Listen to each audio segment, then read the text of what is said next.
So this week I'll talk about kind of what I've learned about motivational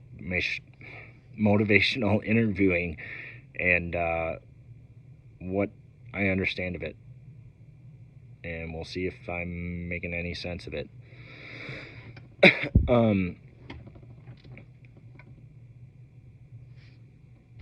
While using motivational interviewing, you would take advantage of the stage of change model. And the stage of change model is a trans-theoretical model, meaning it can be used alongside in accordance with any other strategies the counselor is implementing, and it can be used regardless of the counselor's theories that they may have when working with a client. It's really there just as a kind of a gauge, a reference to see where their client is at, and it's not exactly linear. Like, the client's not going to go exactly from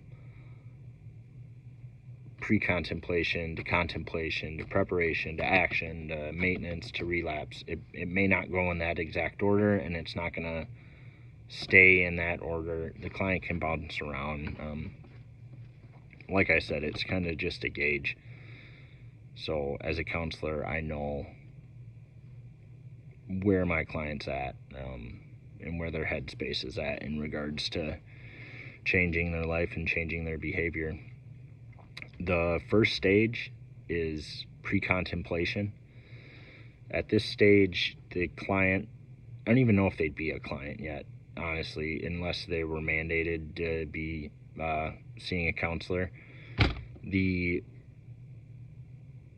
client is either in denial, or they genuinely don't know that they have an issue, even though others around them might have realized the negative consequences and side effects of this person's actions.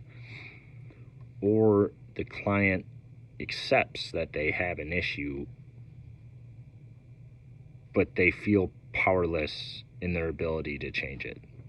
You know, they know, I've got a problem, but hey, what can I do about it? I'm not capable of making a change.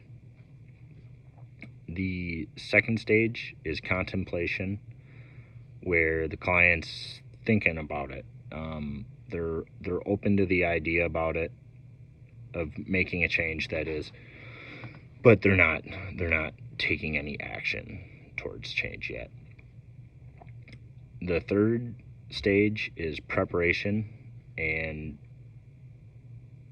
preparation is exciting, or I can imagine is exciting as a counselor. It's where the client, they're ready to change. They may even have a date in mind. Right now, they're kind of weighing their options. They're weighing the pros and cons of kind of what in their life will help or hurt them in their process of change. Doing an inventory of their strengths and assets that may help them implement this change. And this is where, as a counselor, it's really important to show loads of encouragement and really promote change talk with the client to try and nudge them into that next stage, which would be action. And in the action stage, as a counselor, you really just remind the client as to why they decided to make this change. You work with the client to continue implementing their action plan, and at this stage, you really work with the client to develop self-efficacy, which a higher level of self-efficacy the more likely a client will be to continue with their plan. You know, if they believe like, oh, I can do this, I'm capable of doing this, the more likely they are to continue doing it. And that's what's great about motivational interviewing, is you kind of you guide the client to realizing that they can change and that they do want to change. The fifth stage would be maintenance. And here you'd work with the client on cravings and possible relapse triggers that they might run into. And it's just important to remember as a counselor that this is a continuation of the process. It's not the conclusion. As I mentioned earlier, it's this stage of change model is not linear. You can always revert, or it may even seem like they jump ahead, because that leads to the sixth stage of change, and that's relapse, which is super common. I mean, I don't know hardly anyone that has gotten recovery the first time around. Relapse is common. It's just important as the counselor to get the client to... The counselor and client can use it as a learning experience. It's not the end of the road. It can actually be quite informative. So that's kind of the stage of change model. I'll talk about some techniques used in motivational interviewing. The first will be open-ended questions. So that's just asking questions that aren't a simple yes or no answer. It gets the client talking, and it gives you something to work with as a counselor. Plus, it helps build the client-counselor relationship. The more you let the client talk instead of just saying yes or no, yes, yes, no. You know, the more you get to know about the client, the more they get to know about themselves and kind of realize that, hey, maybe I do need or want to make a change. Another technique would be reflective listening. And this is just repeating back to the client kind of what you have picked up from those open-ended questions. It helps reiterate any positives that the client may have stated, and it shows that you're listening, you know, that you've really been listening to the client. Another technique is affirmations, and that's just, man, anytime a client says something positive or like some real change talk, you know, you just affirm it. You say, yeah, that sounds great, or wow, what a good idea. You know, maybe don't be condescending like I just was, but you know, you affirm anything positive the client says that will lead to the change in behavior and change in life that you and the client are working towards. Summarization is another technique, and this just helps recap what the client has stated to you, and once again, it shows the client that you really are listening, which just improves the client-counselor relationship, which is paramount to success in motivational interviewing, is a strong client-counselor relationship.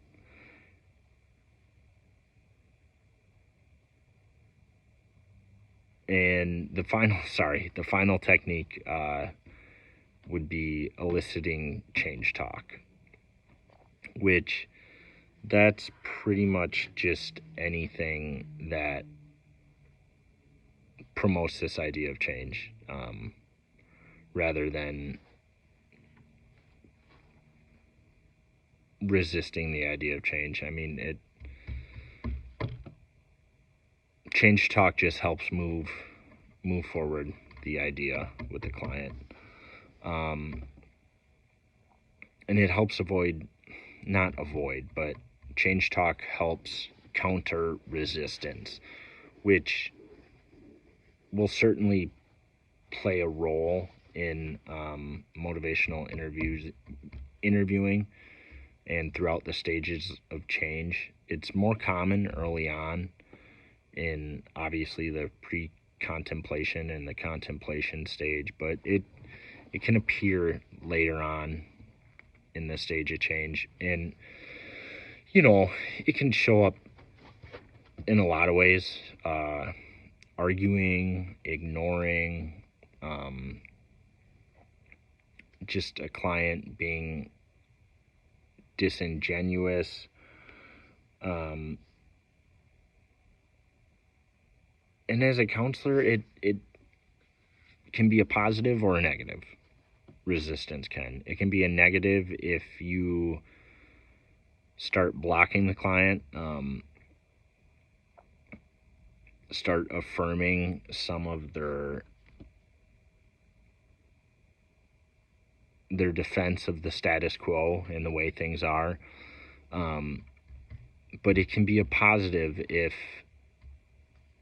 you use it as a chance to pivot, try something new with the client, instead of beating a dead horse, for a lack of a better term. It's common. Resistance is certainly common, but it does not have to be a bad thing. Like all things, it seems, in motivational interviewing, it can be a positive just as well as it can be a negative. One of the big advantages of motivational interviewing is that the counselor is kind of just the guide.